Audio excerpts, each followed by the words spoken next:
Lesson 4 of Chapter 5 is on sum and difference identities.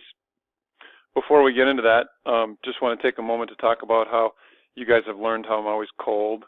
And in my classroom, it seems like I'm especially cold in my classroom. And I tried the strategy of moving to the corner thinking that would help, because the other day I was reading the newspaper and I read this. It says, how do you keep warm in a cold room, which is me, I'm always cold. And it says, you go to the corner because it's always 90 degrees. But it wasn't 90 degrees when I went to the corner. In fact, I feel like it's colder in the corner, so I don't really understand it, but at least I'm trying. Okay, here's your sum and difference identities. We call these identities right here sum identities because we're taking two angles, A and B, and we're adding them together.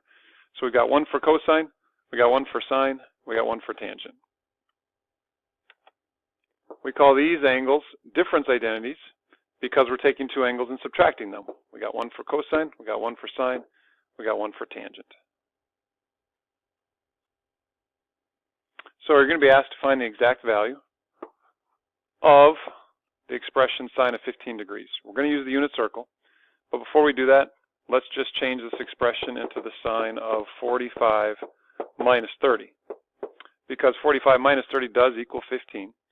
And now in doing this, it allows us to use that difference identity for sine. We're going to use 45 as angle A, 30 degrees as angle B. And so I can rewrite this as the sine of 45 times the cosine of 30 minus the cosine of 45 times the sine of 30, based upon the new identity.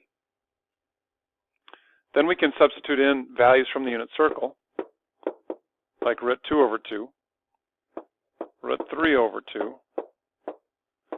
root 2 over 2, and 1/2.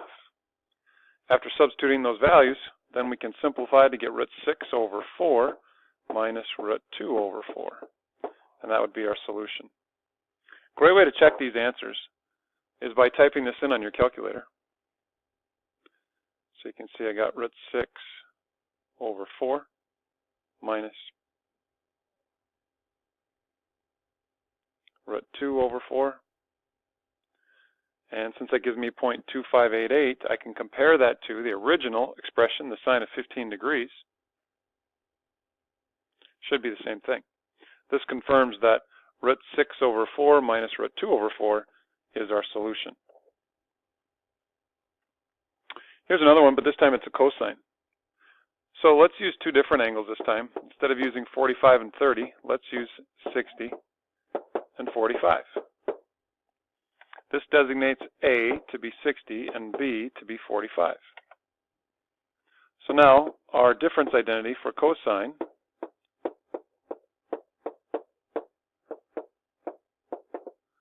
allows us to change this expression like that. Then we substitute values in from the unit circle, like 1/2, root 2 over 2, root 3 over 2, and root 2 over 2. And then if you just do a little simplifying, we get root 2 over 4 plus root 6 over 4 for a solution. Again, you can check this answer by going to the calculator, and this time I'm going to type in that answer, which was square root of 2 over 4 plus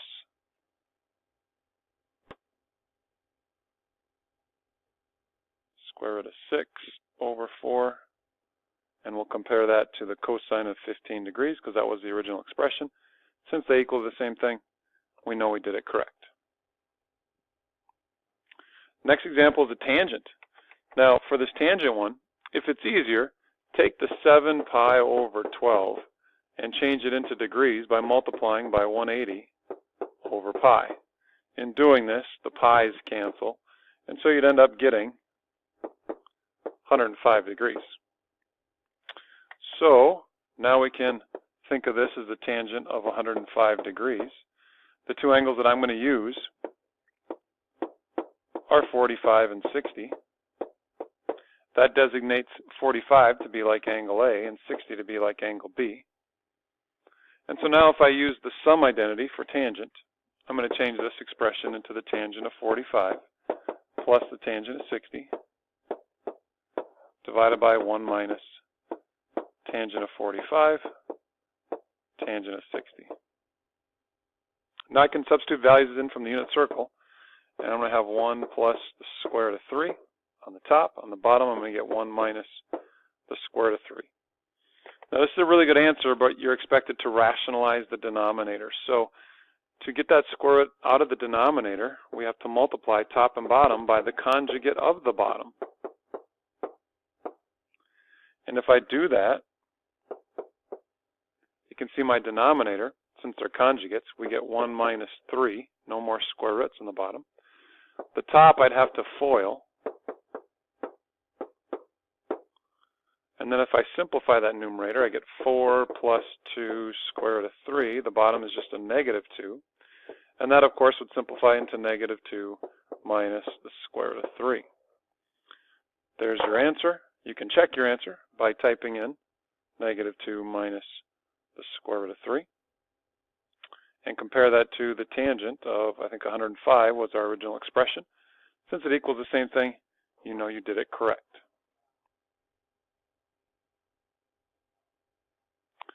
Next example, we're going to kind of work backwards, if you will. They're giving us an expression, and it's very, very similar to a sum for the tangent identity.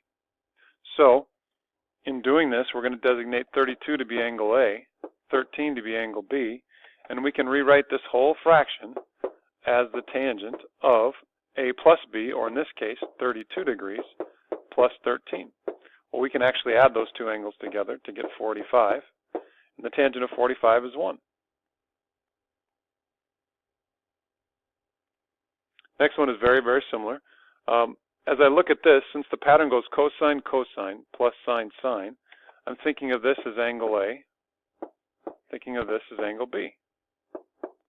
So this is very similar to a difference identity for cosine, with angle A being 7/8 and angle B being 5/24. Well, we can actually subtract those two angles. If we're going to do that, we're going to need a common denominator, which is 24. Ooh, let's do that correct. The first fraction would change into 21 pi over 24, and the second fraction stays the same. If we subtract these, we get 16 pi over 24, which of course would reduce into the cosine of 2 pi over 3, and the cosine of 2 pi over 3 is equal to negative 1/2.